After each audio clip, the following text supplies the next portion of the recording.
হজের মৌসুম চলছে। হজ নিয়ে ইসলামের আকীদা জানতে চাই।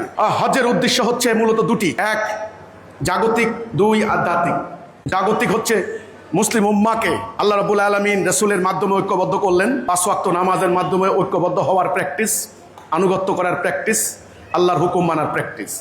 এবার সপ্তাহে একদিন জুমার নামাজে ঐক্যবদ্ধ হয়ে তারা, এটা কংগ্রেস মুসলমানদের ইংরেজিতে বললে কংগ্রেগেশন মানে হলো আপনার হলো সমাবেশ করা, জুমা জামাত, এই জামাতবদ্ধ হয়ে এখানে একদিকে আল্লাহর আনুগত্য করবেন, আরেকদিকে মুসলমানদের সমাজে বিরাজিত সমস্যা নিয়ে আলাপ আলোচনা করবেন, সংকট দূর করবেন, বিচার ফায়সালা করবেন। এই তৃতীয় হলো চূড়ান্ত পর্যায়ে হজের ময়দান, সেখানে আরাফাতের ময়দানে একত্রিত হয়ে মুসলিম উম্মার যাবতীয় সংকট সমাধান করবেন। উম্মার নেতা হবেন একজন, উম্মার হুকুম মানবে আল্লাহর। এই উম্মা কোথায় কোথায় নিপীড়িত হচ্ছে সেগুলার সিদ্ধান্ত গ্রহণ করা হবে হজের ময়দানে। কাজেই হজের জাগতিক দিকটা হচ্ছে মুসলিম উম্মার বার্ষিক সম্মেলন। এবার আধ্যাত্মিক দিকটা হচ্ছে একজন মোমেন যখন আল্লাহর প্রতি ঈমান আনে, তাকে মনে রাখতে হবে তার এই দুনিয়ার জীবনে যা কিছু আছে তার পরীক্ষা। হাসরের দিন তার সামনে দাঁড়াইতে হবে, দুনিয়ার কোনো কিছুই থাকবে না, শুধু থাকবে ঈমান এবং আমল। কাজেই সে যখন হজের ময়দানে যাবে, লাব্বাইক আল্লাহুম্মা লাব্বাইক লা শারীকা লা ইন্নাল হামদা, একথা বলে আল্লাহর প্রশংসা গেয়ে গেয়ে লাব্বাইক এক প্রস্ত সাদা কাপড় নিয়ে যাবে। দুনিয়ার কোনো সম্পদ নাই, গহনা নাই, কোনো মারামারি নাই, মাথা কামিয়ে যাবে এক নিয়তে শুধু আল্লাহর জন্য। এটা যেন হাসরের ময়দানে আল্লাহর সামনে দুনিয়ার কর্মকাণ্ডের জবাবদিহিতার মহড়া। ক্লিয়ার? তাহলে হজের কয়টা দিক? জাগতিক এবং আধ্যাত্মিক। জাগতিক হলো মুসলমানদের ঐক্যবদ্ধ করার একটা প্র্যাকটিস, এক।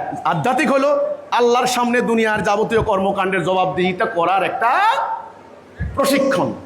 এই জন্য তপ করে, এই জন্য শয়তানকে ঢিলা মারে, এই জন্য সাফা মারোয়া দৌড়াদৌড়ি করে, একটা সিলেবাস আছে তো নাকি? তো এই হচ্ছে হজের উদ্দেশ্য।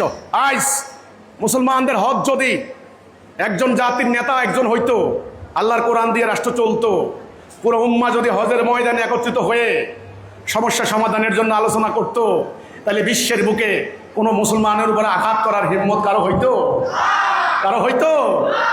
দুর্ভাগ্য, আমাদের জাতীয় নেতারা সংকট সমাধানের জন্য যায় নিউ ইয়র্ক জাতিসংঘে, আর আমাদের বুড়া মানুষগুলি বেচারারা হজ করতে যায় মক্কায়। কথা ক্লিয়ার হয়েছে কিনা? এই জন্য ভাই আমি আহ্বান করব মুসলিম বিশ্বকে, আসুন আগামীতে হজ হচ্ছে, এই হজে এমন সিদ্ধান্ত নিন যেন কোনো কাফের বেঈমান, কোনো পরাশক্তি কোনো মুসলিম ভূখণ্ডের উপর আঘাত করার সাহস না পায়। এই সিদ্ধান্ত নিন। কারণ হজের থেকে আসার সময় আপনারা জানেন হাজী সাহেবরা কোরবানি দেন। এই কোরবানি কিসের কোরবানি?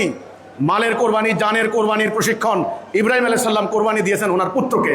এই প্রশিক্ষণ নেন না, দেখেন না কি হয়। এই যে ঢিল মারেন, পাথর ঢিল মারেন, এই ঢিল কাকে মারছেন? শয়তানকে, ইবলিসকে।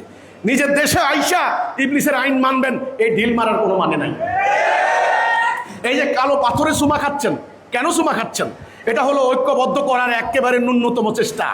কাজেই যেই পাথরে সবাই মিলে চুমা খাই, সেই মুসলমানকে মারামারি করতে পারি? কাজে দেশে আইসা এই দল ওই দল মারামারি করলাম, ওখানে যাইয়া পাথরে চুমা খাইলাম, এর কোনো মানে নাই।